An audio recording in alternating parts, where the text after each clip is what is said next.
சங்கீதம் 136. கர்த்தரை துதியுங்கள், அவர் நல்லவர், அவர் கிருபை என்றும் உள்ளது.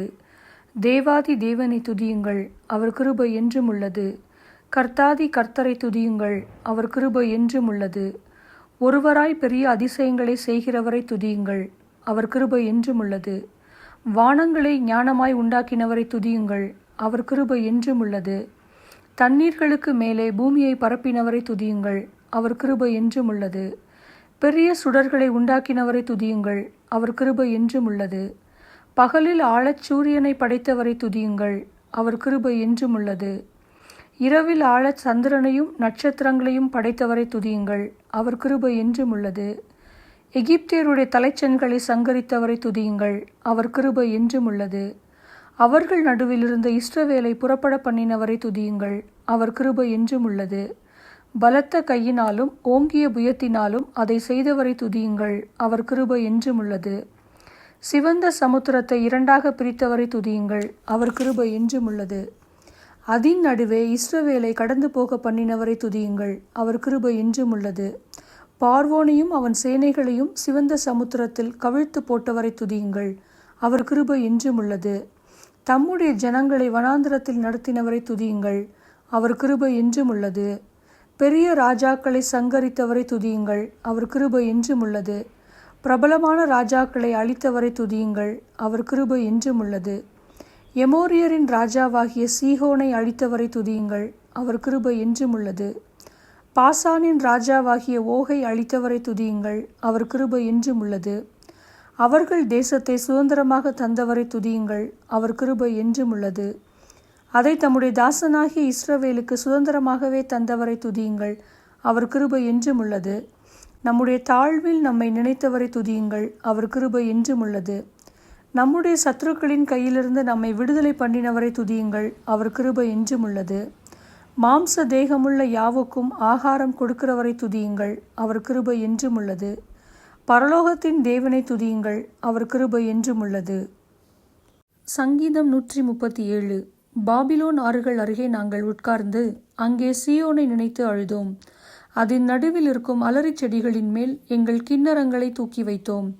எங்களை சிறை பிடித்தவர்கள் அங்கே எங்கள் பாடல்களையும் எங்களை பாழாக்கினவர்கள் மங்கள கீதத்தையும் விரும்பி சீயோனின் பாட்டுகளில் சிலதை எங்களுக்கு பாடுங்கள் என்று சொன்னார்கள். கர்த்தரின் பாட்டை அந்நிய தேசத்தில் நாங்கள் பாடுவதெப்படி? எருசலேமே, நான் உன்னை மறந்தால் என் வலது கை தன் தொழிலை மறப்பதாக. நான் உன்னை நினையாமலும் எருசலேமை என் முக்கியமான மகிழ்ச்சியிலும் அதிகமாக எண்ணாமலும் போனால் என் நாவு என் மேல் வாயோடு ஒட்டி கொள்வதாக. கர்த்தாவே, எருசலேமின் நாளில் ஏதோமின் புத்திரரை நினையும்.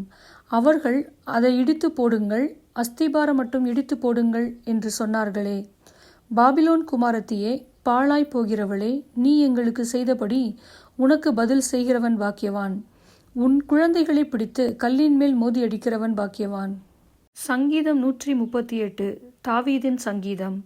உம்மை என் முழு இருதயத்தோடும் துதிப்பேன். தேவர்களுக்கு முன்பாக உம்மை கீர்த்தனம் பண்ணுவேன். உமது பரிசுத்த ஆலயத்திற்கு நேராக நான் பணிந்து உமது கிருபையின் நிமித்தமும் உமது உண்மையின் நிமித்தமும் உமது நாமத்தை துதிப்பேன். உமது சகல பிரஸ்தாபத்தை பார்க்கிலும் உமது வார்த்தையை நீர் மகிமைப்படுத்தி இருக்கிறீர். நான் கூப்பிட்ட நாளிலே எனக்கு மறு உத்தரவு அருளினீர். என் ஆத்துமாவிலே பலன் தந்து என்னை தைரியப்படுத்தினீர். கர்த்தாவே, பூமியின் ராஜாக்கள் எல்லோரும் உமது வாயின் வார்த்தைகளை கேட்கும்போது உம்மை துதிப்பார்கள். கர்த்தரின் மகிமை பெரிதாயிருப்பதினால் அவர்கள் கர்த்தரின் வழிகளை பாடுவார்கள். கர்த்தர் உயர்ந்தவராயிருந்தும் தாழ்மையுள்ளவனை நோக்கி பார்க்கிறார். மேட்டிமையானவனையோ தூரத்திலிருந்து அறிகிறார். நான் துன்பத்தின் நடுவில் நடந்தாலும் நீர் என்னை உயிர்ப்பிப்பீர். என் சத்துருக்களின் கோபத்துக்கு விரோதமாக உமது கையை நீட்டுவீர். உமது வலது கரம் என்னை ரட்சிக்கும். கர்த்தர் எனக்காக யாவையும் செய்து முடிப்பார். கர்த்தாவே, உமது கிருபை என்றும் உள்ளது. உமது கரத்தின் கிரியைகளை நெகிழ விடாதிருப்பீராக. சங்கீதம் 139. ராக தலைவனுக்கு ஒப்புவிக்கப்பட்ட தாவீதின் சங்கீதம். கர்த்தாவே, நீர் என்னை ஆராய்ந்து அறிந்திருக்கிறீர். என் உட்காருதலையும் என் எழுந்திருக்குதலையும் நீர் அறிந்திருக்கிறீர். என் நினைவுகளை தூரத்திலிருந்து அறிகிறீர். நான் நடந்தாலும் படுத்திருந்தாலும் என்னை சூழ்ந்திருக்கிறீர். என் வழிகளெல்லாம் உமக்கு தெரியும். என் நாவில் சொல் பிறவாததற்கு முன்னே இதோ கர்த்தாவே, அதையெல்லாம் நீர் அறிந்திருக்கிறீர். முற்புறத்திலும் பிற்புறத்திலும் நீர் என்னை நெருக்கி உமது கரத்தை என் மேல் வைக்கிறீர். இந்த அறிவு எனக்கு மிகுந்த ஆச்சரியமும் எனக்கு எட்டாத உயரமுமாயிருக்கிறது. உம்முடைய ஆவிக்கு மறைவாக எங்கே போவேன்? உம்முடைய சமூகத்தை விட்டு எங்கே ஓடுவேன்? நான் வானத்திற்கு ஏறினாலும் நீர் அங்கே இருக்கிறீர். நான் பாதாளத்தில் படுக்கை போட்டாலும் நீர் அங்கேயும் இருக்கிறீர். நான் விடியற் காலத்து செட்டைகளை எடுத்து சமுத்திரத்தின் கடையாந்தரங்களிலே போய் தங்கினாலும் அங்கேயும் உமது கை என்னை நடத்தும். உமது வலது கரம் என்னை பிடிக்கும். இருள் என்னை மூடிக்கொள்ளும் என்றாலும் இரவும் என்னை சுற்றி வெளிச்சமாயிருக்கும். உமக்கு மறைவாக இருளும் அந்தகாரப்படுத்தாது. இரவும் பகலை போல வெளிச்சமாயிருக்கும். உமக்கு இருளும் வெளிச்சமும் சரி. நீர் என் உள்ளிந்திரியங்களை கை கொண்டிருக்கிறீர். என் தாயின் கற்பத்தில் என்னை காப்பாற்றினீர். நான் பிரமிக்கத்தக்க அதிசயமாய் உண்டாக்கப்பட்டபடியால் உம்மை துதிப்பேன். உமது கிரியைகள் அதிசயமானவைகள். அது என் ஆத்துமாவுக்கு நன்றாய் தெரியும். நான் ஒளிப்பிடத்திலே உண்டாக்கப்பட்டு பூமியின் தாழ்விடங்களிலே விசித்திர வினோதமாய் உருவாக்கப்பட்ட போது என் எலும்புகள் உமக்கு மறைவாய் இருக்கவில்லை. என் கருவை உம்முடைய கண்கள் கண்டது. என் அவயவங்களில் ஒன்றாகிலும் இல்லாத போதே அவைகள் அனைத்தும் அவைகள் உருவேற்படும் நாட்களும் உமது புஸ்தகத்தில் எழுதியிருந்தது. தேவனே, உமது ஆலோசனைகள் எனக்கு எத்தனை அருமையானவைகள்! அவைகளின் தொகை எவ்வளவு அதிகம்! அவைகளை நான் எண்ண போனால் மணலை பார்க்கிலும் அதிகமாம். நான் விழிக்கும் போது இன்னும் உம் மண்டையில் இருக்கிறேன். தேவனே, நீர் துன்மார்க்கனை அழித்தீரானால் நலமாயிருக்கும். இரத்த பிரியரே, நீங்கள் என்னை விட்டு அகன்று போங்கள். அவர்கள் உம்மை குறித்து துன்மார்க்கமாய் பேசுகிறார்கள். உம்முடைய சத்துருக்கள் உமது நாமத்தை வீணாய் வழங்குகிறார்கள். கர்த்தாவே, உம்மை பகைக்கிறவர்களை நான் பகையாமலும் உமக்கு விரோதமாய் எழும்புகிறவர்களை அருவறுக்காமலும் இருப்பேனோ? முழு பகையாய் அவர்களை பகைக்கிறேன். அவர்களை எனக்கு பகைஞராக எண்ணுகிறேன். தேவனே, என்னை ஆராய்ந்து என் இருதயத்தை அறிந்து கொள்ளும். என்னை சோதித்து என் சிந்தனைகளை அறிந்து கொள்ளும். வேதனை உண்டாக்கும் வழி என்னிடத்தில் உண்டோ என்று பார்த்து நித்திய வழியிலே என்னை நடத்தும். சங்கீதம் 140. ராக தலைவனுக்கு ஒப்புவிக்கப்பட்ட தாவீதின் சங்கீதம். கர்த்தாவே, பொல்லாத மனுஷனுக்கு என்னை தப்புவியும். கொடுமையுள்ளவனுக்கு என்னை விலக்கி ரட்சியும்.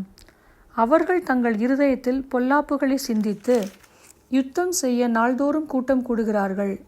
சர்ப்பத்தைப் போல் தங்கள் நாவை கூர்மையாக்குகிறார்கள். அவர்கள் உதடுகளின் கீழ் விரியன் பாம்பின் விஷம் இருக்கிறது. கர்த்தாவே, துன்மார்க்கனுடைய கைகளுக்கு என்னை நீங்களாக்கி கொடியவனுக்கு என்னை விலக்கி ரட்சியும். அவர்கள் என் நடைகளை கவிழ்க்க பார்க்கிறார்கள். அகங்காரிகள் எனக்கு கண்ணியையும் கயிர்களையும் மறைவாய் வைக்கிறார்கள். வழியோரத்திலே வலையை விரித்து எனக்கு சுருக்குகளை வைக்கிறார்கள். நான் கர்த்தரை நோக்கி, நீர் என் தேவன் என்றேன். கர்த்தாவே, என் விண்ணப்பங்களின் சத்தத்திற்கு செவிகொடும். ஆண்டவராகிய கர்த்தாவே, என் இரட்சிப்பின் பலனே, யுத்த நாளில் என் தலையை மூடினீர். கர்த்தாவே, துன்மார்க்கனுடைய ஆசைகள் சித்தியாதபடி செய்யும். அவன் தன்னை உயர்த்தாதபடி அவனுடைய யோசனையை நடந்தேற ஒட்டாதேயும். என்னை வளைந்து கொள்ளுகிறவர்களுடைய உதடுகளின் தீவினைகள் அவர்கள் தலைகளையே மூடுவதாக. நெருப்புத் தழல் அவர்கள் மேல் விழுவதாக. அக்னியிலும் அவர்கள் எழுந்திருக்க கூடாத படுகுழிகளிலும் தள்ளப்படுவார்களாக. பொல்லாத நாவுள்ளவன் பூமியிலே நிலைப்பதில்லை. கொடுமையான மனுஷனை பறக்கடிக்க பொல்லாப்பு அவனை வேட்டையாடும். சிறுமையானவனின் வழக்கையும் எளியவர்களின் நியாயத்தையும் கர்த்தர் விசாரிப்பார் என்று அறிவேன். நீதிமான்கள் உமது நாமத்தை துதிப்பார்கள். செம்மையானவர்கள் உமது சமூகத்தில் வாசம் பண்ணுவார்கள்.